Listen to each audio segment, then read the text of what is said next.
Cet homme est sur le point de prendre la grossesse de sa femme. Après avoir fini, il quitte la maison. Sa femme se réveille en criant « Mon ventre ! Mon ventre !» Son mari revient et demande « Bébé, tu vas bien ?» Elle répond « Non, je ne me sens pas bien. J'ai mal au ventre. » Le mari dit alors « Ok, calme-toi, calme-toi. » Mais sa femme insiste « Non, non. Mon ventre me fait très mal. » Le mari tente de la rassurer. « Ok, reste tranquille s'il te plaît. Reste tranquille. » La femme crie. « Non, je ne peux pas. Je ne pouvais même plus respirer. C'était trop fort pour moi. » Le mari répond. « Mais tu devais te calmer. On va trouver une solution. Reste assise. » Elle continue. « Je te jure, je ne pouvais pas supporter cette douleur. C'est trop fort pour moi. S'il te plaît, fais quelque chose. Vite. » Le mari prend son téléphone et appelle discrètement un de ses marabouts pour qu'il vienne rapidement à la maison vérifier quelque chose. Mais sa femme l'interrompt. « Non. Appelle ma petite sœur. Appelle-la. » Le mari répond. « Attends, j'ai déjà appelé un docteur, il est en route. » La femme insiste. « Bébé, par rapport à ce qui m'arrive, appelle juste ma petite sœur. Appelle-la, s'il te plaît. Fais ça pour moi. » Le mari demande. « Tu veux que j'appelle laquelle de tes sœurs ?» Elle répond. « Ma sœur Fézé. Fézé, ma Fézé. » Le mari appelle alors Fézé. La femme prend le téléphone et dit « Allô? Allô? Fézé ma sœur, je ne me sens pas bien. Je dormais et à mon réveil, j'avais très mal au ventre. Je ne pouvais même plus respirer. » À ce moment-là, son mari savait très bien que c'est lui-même qui est à la base du problème, mais il garde le silence. La femme supplie. « Baby, aide-moi. Je ne peux pas. » Le mari tente de l'apaiser. « Patiente un peu. Allonge-toi un peu sur le lit. » Mais elle refuse. « Je ne peux pas m'allonger. Mon bébé se tourne trop, de gauche à droite. » Le mari répond. « Calme-toi, t'inquiète pas. Notre bébé sera sain et sauf. Je viens, reste assise un instant. » Mais la douleur continue, et elle crie toujours au secours. Le mari retourne dans la chambre. Soudain, la petite sœur arrive précipitamment, ouvre la porte en courant vers sa grande sœur. Elle voit que sa sœur est épuisée. Heureusement, elle est accompagnée par une prophétesse. Dès qu'elle entre dans la maison, la prophétesse ressent la présence d'un esprit diabolique. Elle regarde autour d'elle, étonnée. Mais la femme dit « Non, t'inquiète pas, tout ira bien. » Sa grande sœur lui répond « Je me sens faible. » La petite sœur dit à la prophétesse de s'approcher. Celle-ci commence directement à prier pour combattre les esprits maléfiques. La sœur dit « Sois forte ma grande sœur, s'il te plaît. » La prophétesse répond « Ne t'inquiète pas, ma fille. » Mais la femme pleure sans s'arrêter. La prophétesse lui demande de se lever pour continuer la prière, mais la femme répond « Je suis fatiguée, je ne peux plus supporter. » Alors, la prophétesse commence à prier avec puissance, en invoquant le feu du Saint-Esprit. Elle touche le ventre de la femme et déclare « Par le pouvoir du Saint-Esprit, je détruis tout ce que l'ennemi a placé dans ce ventre. J'enlève toutes les malédictions, au nom puissant de Jésus. J'appelle le feu du Saint-Esprit pour détruire tout ce que l'ennemi a mis dans ce ventre. » La sœur répond avec foi « Amen, Amen, Amen. » Enfin, la prophétesse réussit à détruire l'esprit diabolique. La femme retrouve son souffle, pleine de joie, et dit « Je me sens mieux maintenant. » Elle appelle sa sœur, qui lui répond « Tu es une grande. » Elle remercie la prophétesse ensemble. La femme explique alors comment tout s'est déclenché soudainement. Un instant plus tard, le mari sort de la chambre et demande « Mon bébé, tu te sens bien maintenant ?» Elle répond « Oui. » Et le mari dit « Waouh !» La sœur salue le mari de sa grande sœur, et il lui répond poliment. Au moment où le mari de la dame entre, la prophétesse ressent immédiatement que c'est lui qui est à l'origine du malheur de sa femme. Elle l'observe puis demande à la dame « C'est ton mari, ça ?» La femme répond « Oui, c'est mon mari. » Puis elle lui dit « Baby, voici ma sœur et son amie la prophétesse. C'est grâce à elle que j'ai retrouvé la vie. Le mari répond. Waouh, c'est bien. Puis il tourne la tête. La prophétesse répète calmement. C'est ton mari? La femme répond à nouveau. Oui. Mais cette fois, la prophétesse insiste. Waouh, c'est bien. Puis il tourne la tête. La prophétesse répète calmement. C'est ton mari? La femme répond à nouveau. Oui. Mais cette fois, la prophétesse insiste.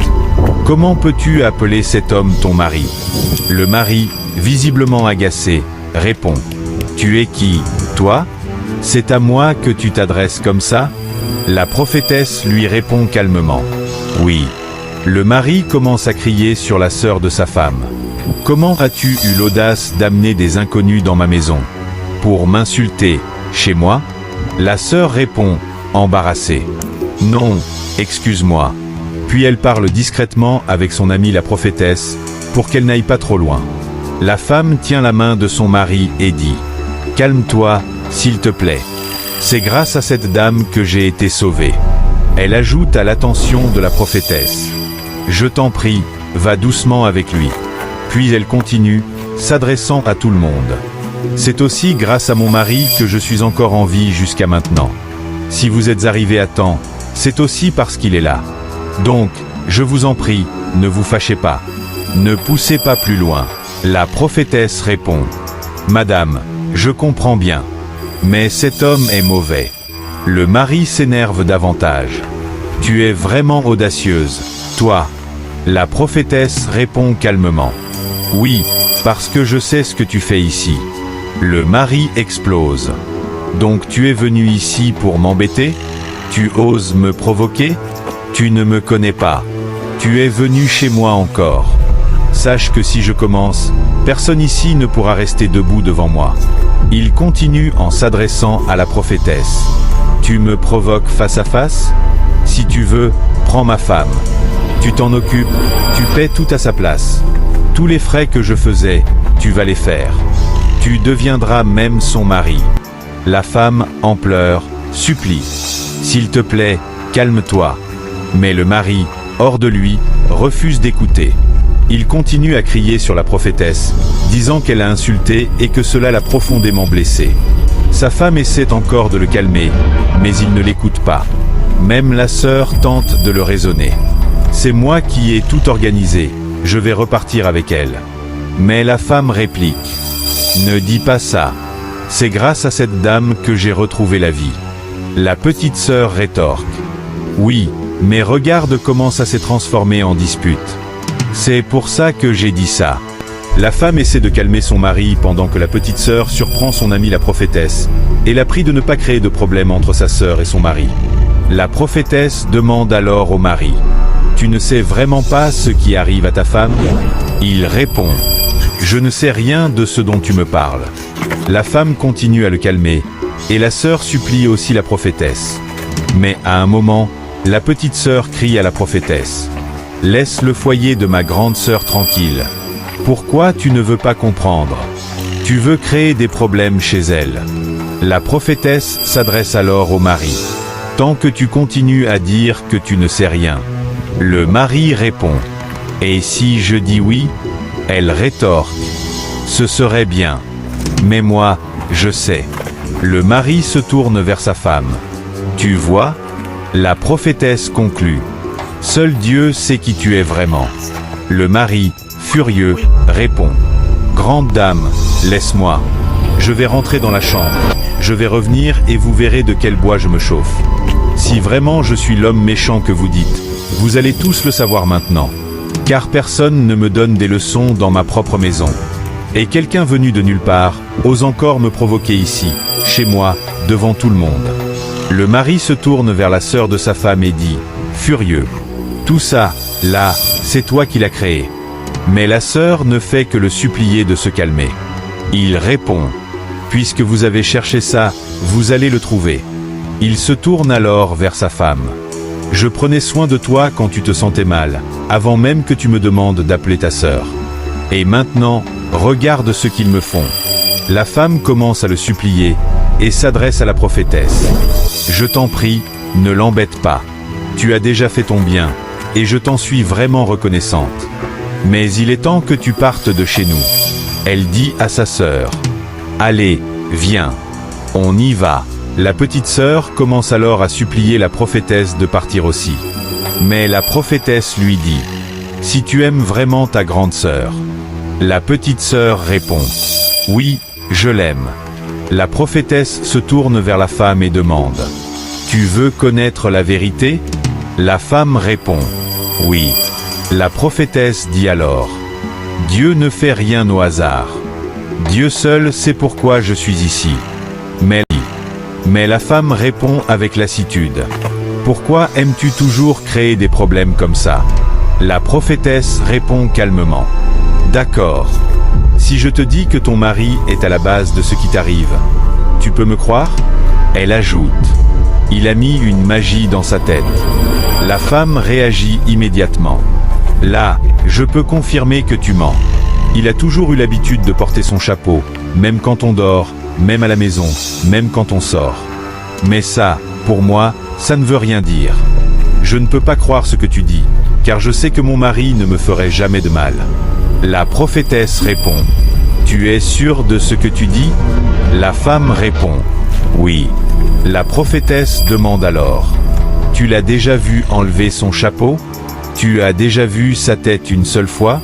La femme hésite, puis répond « Ce que tu me demandes là, je ne comprends même pas. Comment ai-je pu vivre avec un homme pendant toutes ces années, sans pouvoir dire s'il est bon ou mauvais ? Écoute bien, je pense que tu dis n'importe quoi. Tu es en train de dire que mon mari est à l'origine de ma grossesse ? » La prophétesse répond « Oui. Il a déjà emballé ton enfant spirituellement. Tu ne te souviens pas ?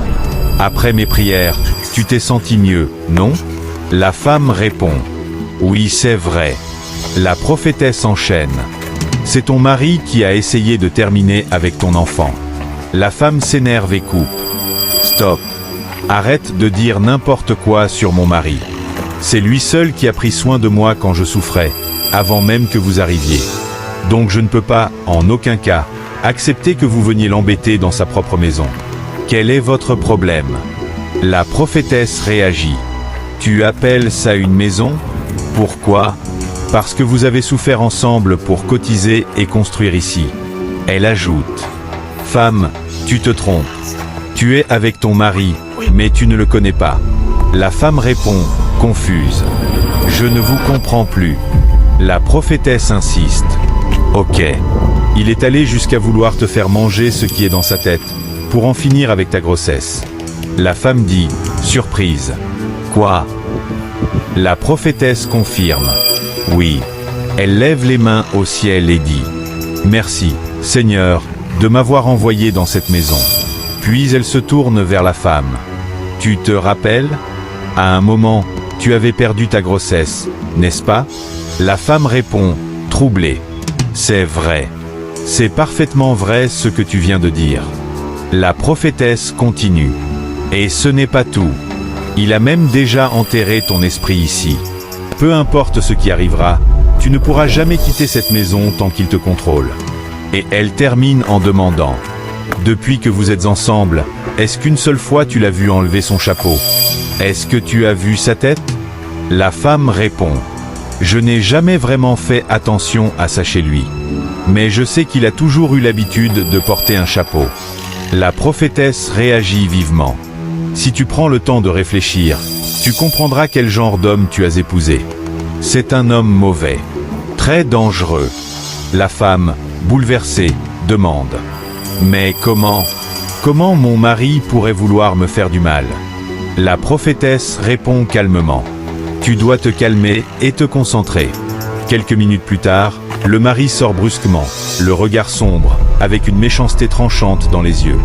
Il crie à la prophétesse « Tu es encore ici ?» Mais sa femme l'arrête aussitôt. « S'il te plaît, calme-toi. Ce qu'il se passe ici est une affaire sérieuse. C'est une affaire de compréhension et de prière.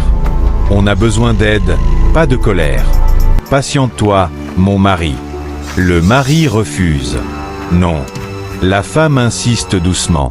« Je t'en supplie, assieds-toi. » Puis, elle fait discrètement signe à la prophétesse d'enlever le chapeau de son mari. À ce moment-là, tout le monde se met à crier. La sœur, la femme et même la prophétesse. L'homme, paniqué, attrape un oreiller pour se couvrir la tête, tentant désespérément de cacher ce qu'il portait. Il crie « Tu m'as trahi. Tu t'es allié avec des étrangers contre moi. Vous m'avez tous trahi. » La femme, sous le choc, demande « Donc c'est vrai ? Tu étais derrière tout ça ?» Le mari commence à supplier la prophétesse. « Donne-moi mon chapeau, s'il te plaît. » Mais sa femme répond froidement. « C'est bien fait pour toi. » Il continue à supplier, à genoux, demandant pardon à la prophétesse, à sa femme et à sa belle-sœur. Il commence à avouer la vérité. « C'est avec ce chapeau que j'ai réussi à prendre tout le bien de ma femme. » La femme crie. « Tu es un monstre. Tu es sans cœur. Tu dois quitter cette maison. »